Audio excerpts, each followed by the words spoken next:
Hey, what's up? This is Sully from Godsmack. Strap on those boots, baby, because you are now in the trenches of the war room with the one and only Mistress Carrie right here on the Mistress Carrie Podcast. What's up? This is Joe Rogan, and you're listening to Mistress Carrie. Her hair so lovely, pretty eyes. Hey, this is Brent from Shinedown, and you're listening to Mistress Carrie. Hey, Carrie, go put your bra on, girl. Hey, this is Steven Tyler, and you be listening to the baddest bitch in Boston, Mistress Carrie. What's up? This is Aaron from Stain, and you're listening to Mistress Carrie. Hi, everybody. This is Dave Grohl from the Foo Fighters, and you're listening to the one, the only Mistress Carrie. Hey, this is David from the band Disturbed, and you're listening to the baddest bitch in Boston, Mistress Carrie. Hi, Bruce Dickinson here from Iron Maiden. Yes, indeed, Miss Whiplash herself, Mistress Carrie, is here to unchain your brain. Hi, this is Flea from the Red Hot Chili Peppers. You're listening to Mistress Carrie. This is Dennis Leary. You are listening to my favorite, Mistress Carrie. Hey, this is Corey from Stone Sour, and you have the privilege of listening to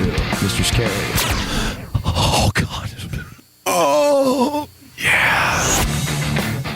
Hey, it's Mistress Carrie, reporting for duty from MCHQ for episode 273 of the Mistress Carrie Podcast. Dead Poets Society vocalist Jack Underkofler is back on the show.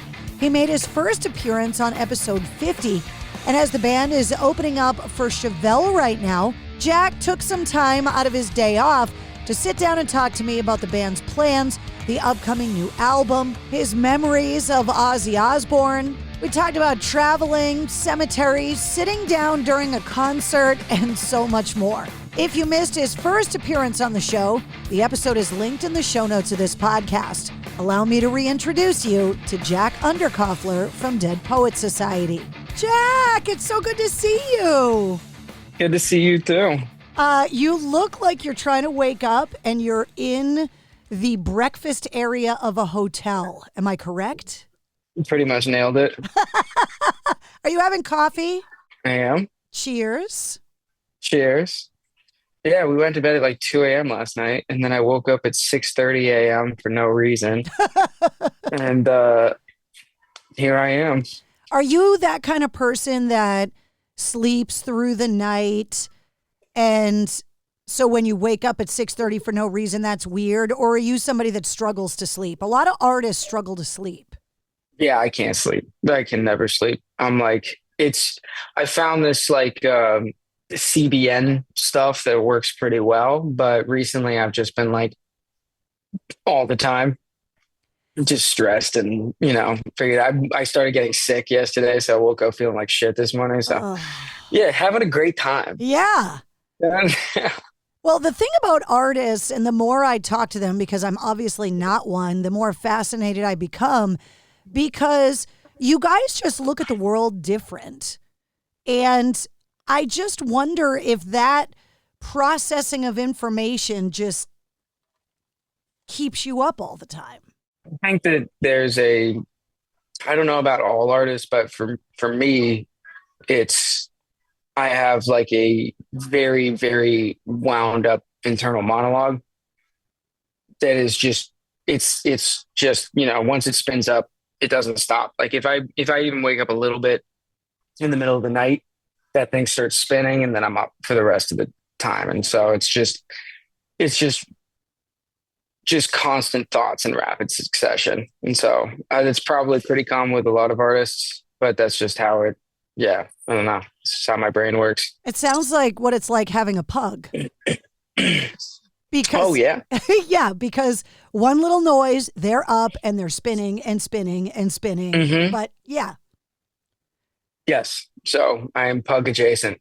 I too have that internal monologue, and I don't know how it shows up on my feed, but I guess the algorithm knows all, that I see these videos of people that are like, what do you mean other people don't have that? Like, what is that like to not have that? Like, I don't think my husband has that. He just goes to bed. And it's like someone unplugged him and he's just asleep till the alarm goes off. Yeah, it's crazy. It sounds so nice. My friend's daughter, she's like starting to like realize she doesn't have an internal monologue. She's like, I don't like thinking like a thought, like a sentence progressive way in my head. And I was like, what do you mean? And she was like, I don't know. Just when I'm not thinking, nothing's going on. And I'm just like, that sounds incredible.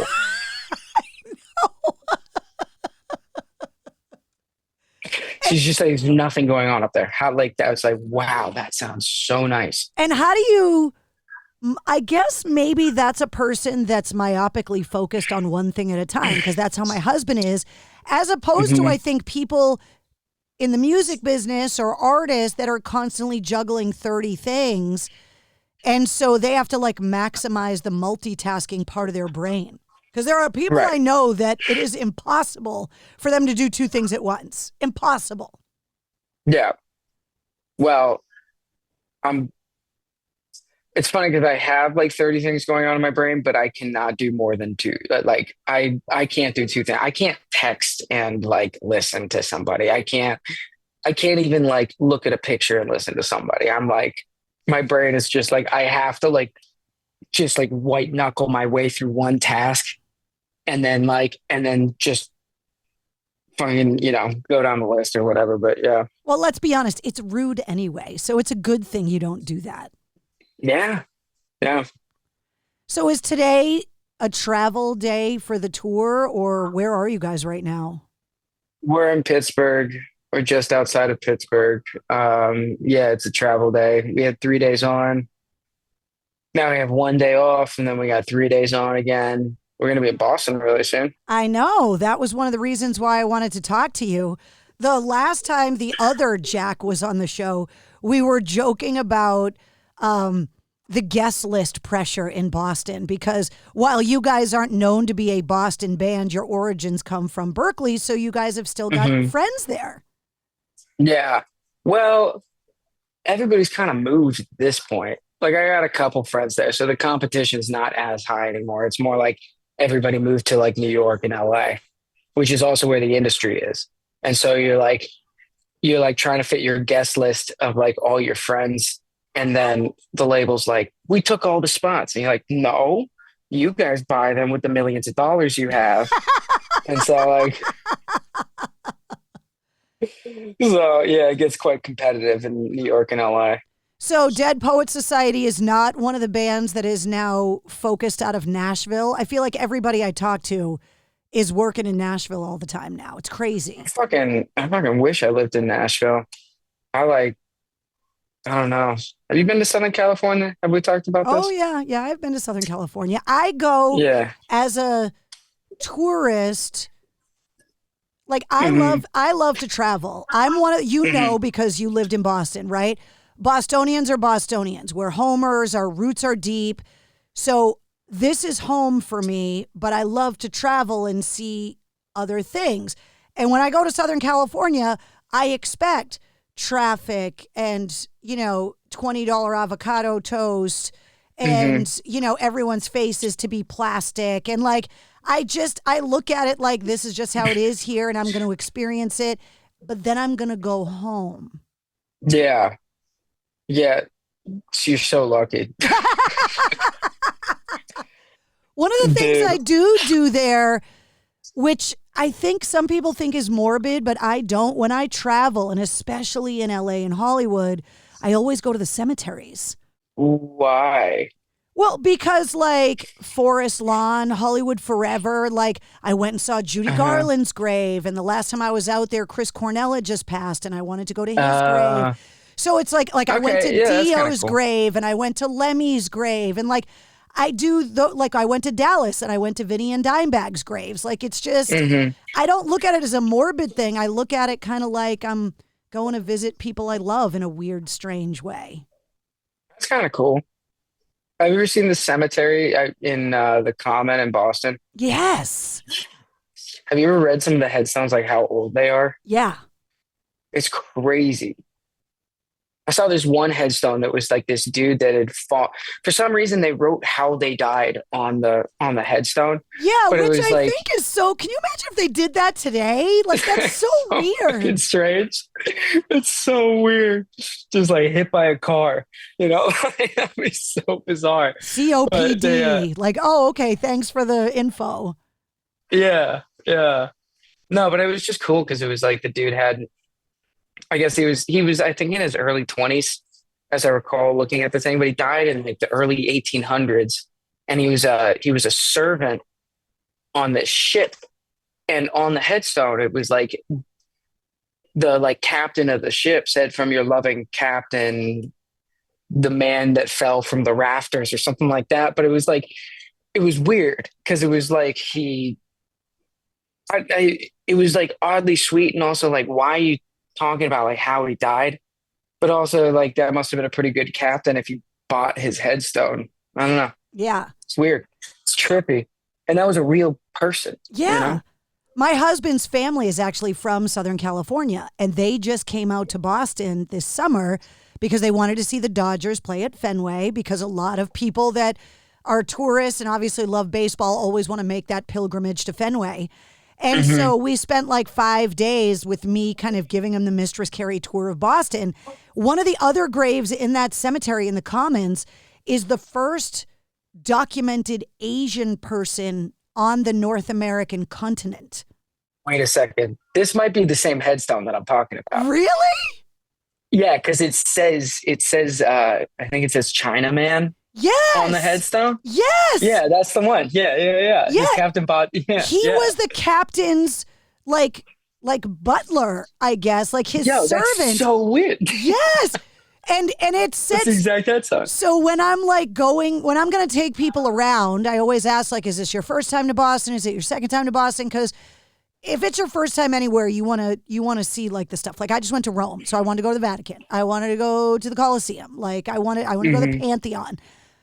And so I was looking up all of these weird little trivia things to add to the Mistress Carrie tour of Boston, like the Great Molasses Flood Monument and like weird kind of things like that. And that guy's grave is on Atlas Obscura.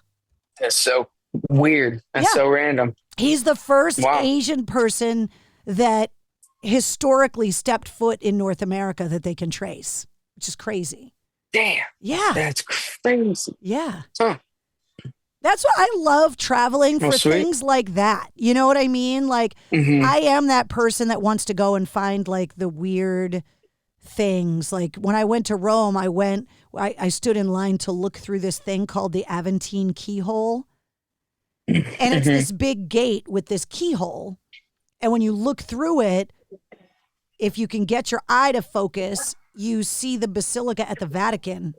Like, that's the view through the keyhole. Like, someone along the way discovered that if you look through that keyhole, it's like this amazingly framed, picturesque thing. And so it turned out to be this thing where like stupid, idiotic tourists like me want to go and look through the keyhole and try to get their camera to take a picture through it. Like, it's always funny thinking about like who's the first person to do that. Like because there was at one point some dude with, whoa, you know, and then all his friends wanted to see, and then they told their friends, and now it's on the internet staple. And idiots like me go. It's like the first person that looked at a lobster and was like, I bet that's delicious. No, like who would look at that? Because there was a dude that was so hungry that he was like, I'll fucking eat that bug. And like, now here we are. Yeah, right. Exactly. I got to talk to you about this tour because you're out on the road with Chevelle and Asking Alexandria. You're going to be at the MGM Music Hall at Fenway. Have you played that venue yet? Because when you were at Berkeley, it did not exist. No, I haven't played it. It is like 2 minutes from where I used to live, like a 2-minute walk. So I'm excited that we're going to be in that area that I'm so familiar with.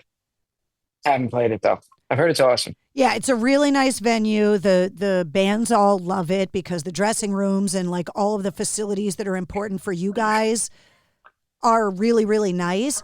But it's so weird because that's the parking lot where the satellite trucks used to park behind Fenway Park, like back when you were in college, like at the end of Lansdowne, that turned it into this dangerous, seedy corner. And now it's like really nice. With the brightest fucking billboard ever. Do you remember that billboard? Yes. Yeah. That thing it was like blinding walking down that street at night. But yeah, it's kind of crazy. I hardly remember. I mean, now I know there's a venue there, but I hardly remember. I just remember it being a parking lot. And unless I'm thinking about the place across the street. I don't know. It's been so long. Yeah, well, Bill's Bar and Jillian's and all that stuff was across the street. Okay. But that parking lot was like behind Fenway. It's where they used to put all the broadcast trucks and stuff before the interwebs. Oh. And now they turned it into this venue. I was there opening night. The guys from Godsmack played, right? So local band, whatever.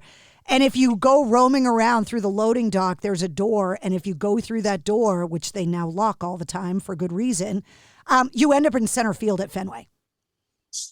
Oh, sick. So like opening night, all the Godsmack friends are like drunk running around, and one of them ended up like out in the middle of Fenway Park because that's where that door goes.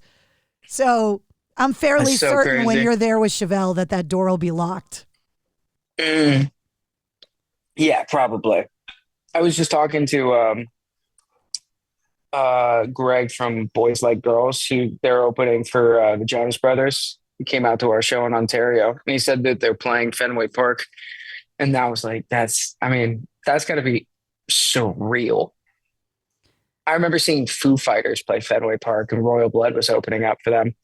It was one of the worst sounding shows I've ever heard, but it was still like, whoa. Was that when Dave Grohl was in a wheelchair, like on the throne? I'm pretty sure it was, yeah. 'Cause I was at that show too. Oh, were you? Yeah, I think they figured out some of the sound. Because, like, look, like the MGM Music Hall, right? A brand new venue. It's designed multi-purpose. There's a giant dance floor so they can have corporate events there, but it's made to sound good. Fenway Park was not built for anything other than baseball. And you can make the argument that it's not built well for baseball either because it's so old. Yes.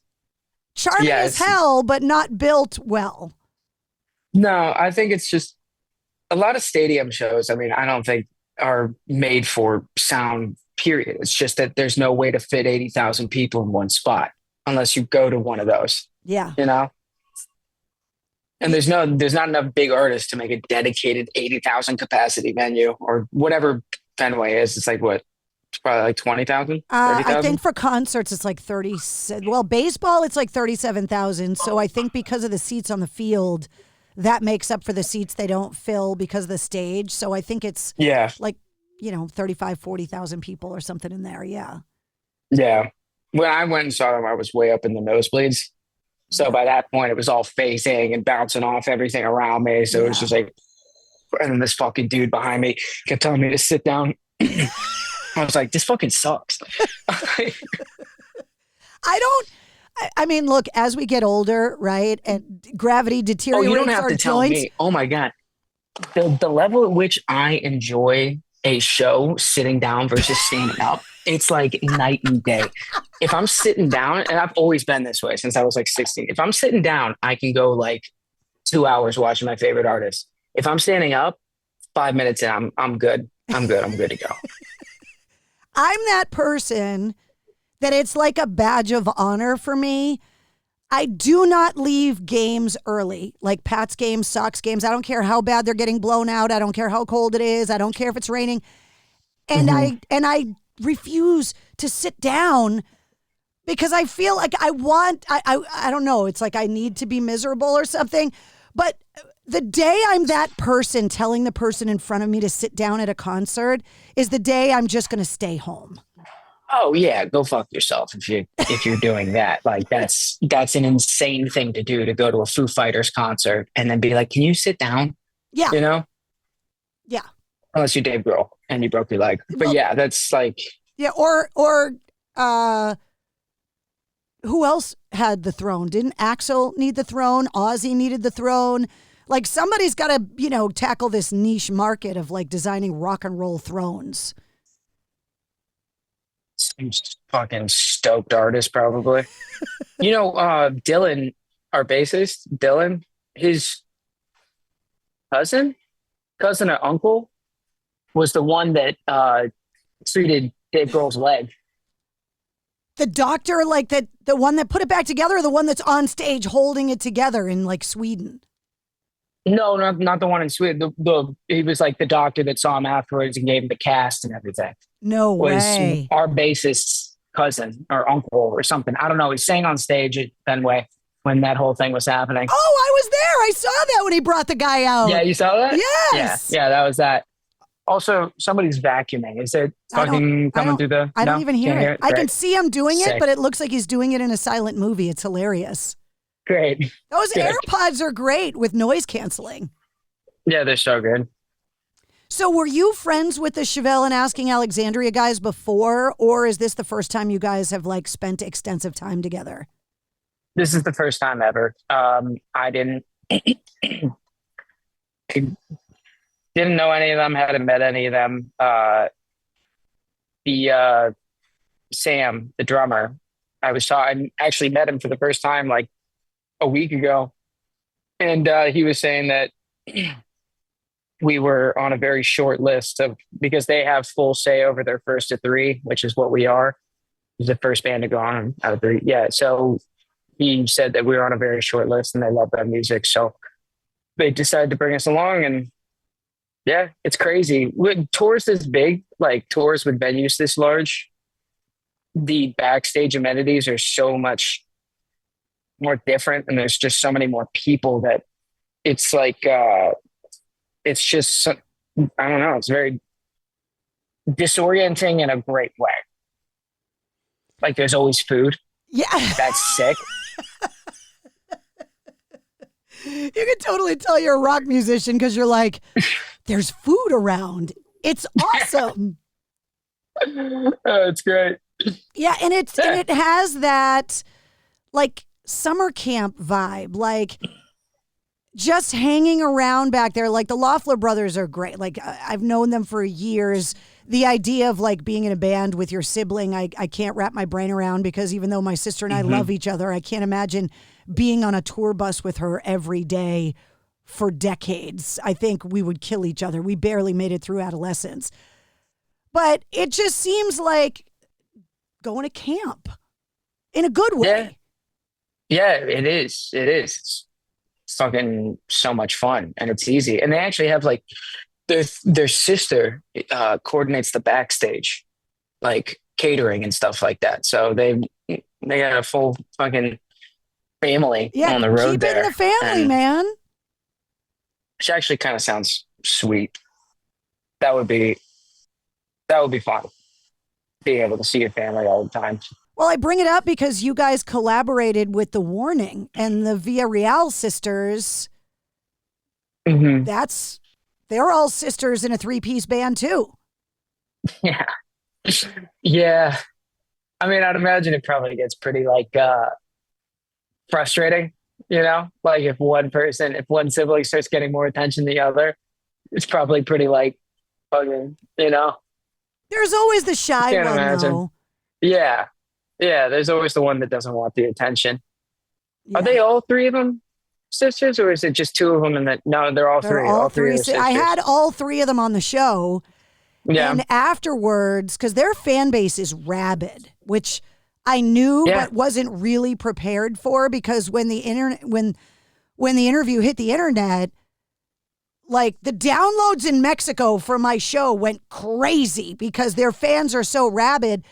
And people in the comments, I had to hit the translate button because they were commenting in Spanish, but they were talking about how it was nice to hear all three of them talk in an interview, because that's not always the case, because there is always one that's more shy. And so, yeah, it's interesting the way that siblings, I guess you have that, I guess when you're in a band and you tell me what it's like for you, that you always are trying to like massage over conflict and stuff. And I guess if you're siblings, you kind of did that growing up. Right. So you're saying they don't really like bicker or argue, is what you're saying? Well, that and they don't have to worry about like extreme band ending situations. Yeah, or like stumbling into triggering somebody about something that you didn't know, like you with the guys in the band, you do something that super bothers them that you didn't know bothered them. It's like these girls, they know everything that bothers everybody because they grew up together. Right. Yeah. And I guess you kind of get that one spot, like you get to a certain point where it's like everything smooths out in general with your siblings. You know, like my older sister and I used to fucking go at it when we were younger, and, you know, like in like screaming matches. And now it's just kind of like, yeah, that's how my sister and I are now. We're closer now than we ever were. Yeah. Which is so strange, because if you had told me that like 25 years ago, I would have been like, I didn't kill her. Yeah, it's almost like what triggers your sibling gets like carved out of your like developed brain, so you don't even think about doing it anymore. Yeah, because you just know that it's going to cause problems. Right. It's crazy. I'm so jealous that you guys played Hellfest, because it is on my bucket list of festivals to go to in the world. How was it for you? I've never seen so many people in my entire life. Like they had the artist area kind of overlooks the whole festival, at least the main stages. And when Linkin Park and Falling in Reverse were playing, I had to take a picture of it, because I had never seen, like, it was just confusing. Like, my brain couldn't comprehend the just scale. It's just like all these little heads just going off into the distance.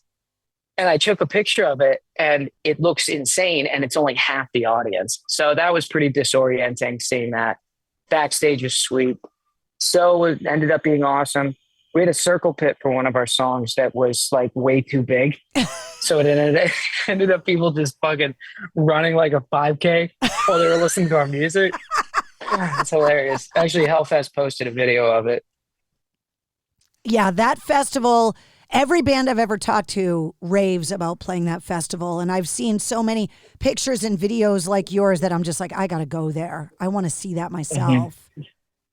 Yeah, it's worth it.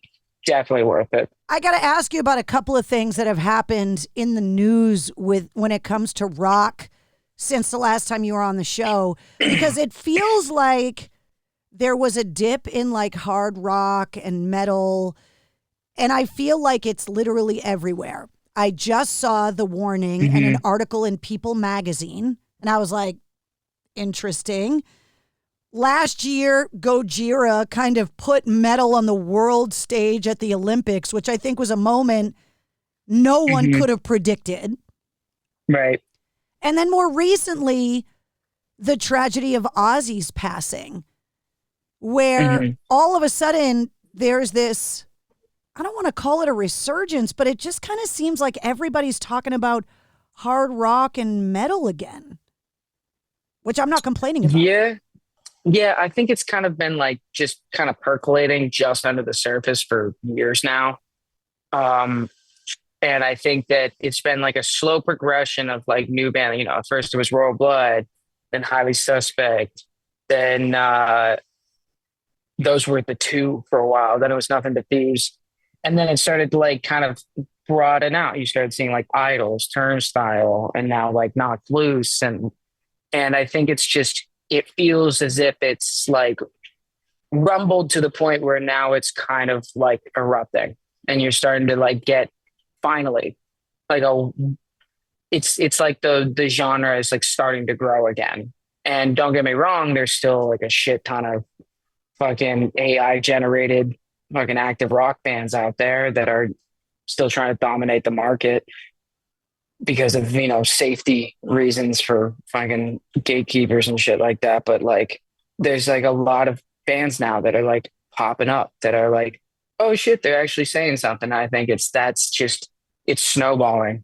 And I think we're like just at the beginning of like the genre evolving.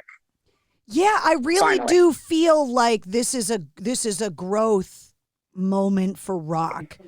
That maybe it's one of the only good things that came out of that isolation of COVID is that, the years following, we were going to get this amazing tidal wave of creativity and music. Maybe it's the world at large and everything that's happening. I think it is. And, I'm ready for it to be something different. And I'm ready to hear where it just kind of expands. Because I feel like there's like people trying new things now and finding new vibes. But I think rock is ready to have, a plethora of artists that all sound unique and different, and it doesn't sound like the way rock used to sound. It sounds like something else, Yeah, I mean, all of these artists grew up listening to really diverse music. Mm-hmm. The way that the 70s artists did. Growing up listening to everything, and it all got filtered through their music. And, you know, again, the 70s was a pretty fantastic decade for rock and roll. So I guess that is true. Yeah. Yeah, it's almost as if you have to like you have to find people that just become a melting pot of genre. You know, like their taste in music is kind of a melting pot, and then it gets filtered through their way of expressing it, which, you know, sometimes ends up being rock, sometimes ends up being something else. But yeah. I just told Brent Smith, you guys are like Brita filters for the world. That we just pour whatever into you guys and something different comes back out again. Like the beauty of artists. Yeah, that's what I hope. That's what I'm hoping with this next album that we're currently working on. I'm super excited for it because it's like an amalgamation of like all the different sounds that we've had like through the years, but like there's just a few there's like a few songs in there that are just like I don't know how to describe them. There's something else, and I'm super excited about this album because I feel like the last album we had, Vision, although it was, you know, it did really well for us. It was kind of like a step in like the alt radio direction. And in reflection of it, you know, I tried really hard to get it out of my head that, you know, this is the sophomore album. It's got to be great and people got to like it. And, you know, kind of like sophomore album kind of was like the make or break of a lot of like upcoming artists. And I think that affected me way more than I thought it did. And I want to get out of that because it just, you know, it although lyrically and I think melodically we were in a certain place where it all was very genuine, or still is very genuine. It was a step in a direction that I don't think the band really has at its core. And I think this next album is like the most us it's ever been. Give me a timeline on the record. Tell me what's going on with Dead Poets Society for the rest of 2025. And then obviously bands have to plan their lives out way ahead. So what does next year look like for you guys? Well, next year we are looking to release the album. Fingers crossed if we can get it done early next year, 2026. And then hitting the road for 16 years again. I brought up Ozzy a couple minutes ago. Obviously, he just passed. And every band that I talk to, regardless of how alternative or how active or like whatever label you want to put on rock music, and even not just rock musicians, it seems like every artist has some kind of an Ozzy story. Some kind of a memory of listening to Ozzy, a concert story, something that inspired you. Do you have one? I remember watching Ozzy Osbourne play. It was like in 2016, like right when I moved to California, and Jack and I, huge fans of this band called Rival Sons. I'm sure you've heard of them. I love Rival Sons. Yeah, they're so good. They're so especially good. live. Yes. Yeah. And I just remember Ozzy being so angry at the audience because I mean, it was a fucking LA audience. They're all just there because it's like, oh, Ozzy Osbourne, like I want to be here, you know? And he was just walking around. He was like, this is a fucking funeral. Like, what are you guys doing? And I just thought it was so funny, him calling out the audience for just being fucking boring as shit. Luckily, our fans at our shows in LA are great, but man, LA audiences can be fucking rough. Well, it goes to show you how much Ozzy loved those guys because they played the Back to the Beginning concert. And I think there were a lot of people that were surprised with all of the bands that were on the Ozfest and that were inspired by Sabbath and Ozzy, that they got the nod. By the way, they killed it. They were awesome. It's fucking unreal. I mean, they totally deserve it because they're just such an entertaining band to watch live. But I mean, getting that call must be like, what? Yeah. Exactly. Well, yeah. I'm so excited that there's a new record coming. I'm excited to hear the songs you're talking about, that it's the most Dead Poets Society music that you've ever made. So like now I really want to hear it. And I'm super excited for the tour because I love the Chevelle guys and the Asking Alexandria guys. So it's an awesome tour to hit the MGM. So it's awesome. Yeah, I'm excited about it. It's been fun. Everybody's super cool. So ready to keep it going. We just have 30 more shows to go. Yeah. We've been on tour for 2 weeks. He says, I know. I was going to say, like, the tour just started. You can't be this tired already. Well, no, I mean, I was feeling fucking great until yesterday. And then I was like, the whole world comes crashing down. Yeah. Because I got a little sore throat, a little baby. Little baby bitch. Well, rest your voice. I'm not going to be the one that ruins your next live show by making you talk anymore. So, you're good. I appreciate you coming back on the show. It was so good to see you. Yeah, it was good to see you too. And I guess I'll see you in a few days. Yeah. Yeah. Yep. We'll give little air high fives. Yeah. So you don't get sick. Yeah. Enjoy all the free food. Oh my God. I will. I will. See you later. All right. See ya. Bye-bye. There he is, Jack Underkofler from Dead Poets Society. You can catch him out on the road right now, opening up for Chevelle. Jack's first appearance on episode 50 of the Mistress Carrie Podcast is linked in the show notes of this episode, as is his guitarist first appearance. Jack Collins was on episode 193. You'll also find a link to this episode's corresponding playlist. I make a playlist for every full-length episode of the Mistress Carrie Podcast that features all of my guest music and all the songs and artists that we talked about in the interview. You'll find Jack's links, the Dead Poets Society links, and all the Mistress Carrie links too. If you liked what you heard, don't forget to like, follow, comment, share, and subscribe to the Mistress Carrie Podcast. New full-length episodes come out every Wednesday. Plus, every weekday, you get the Sit Rep.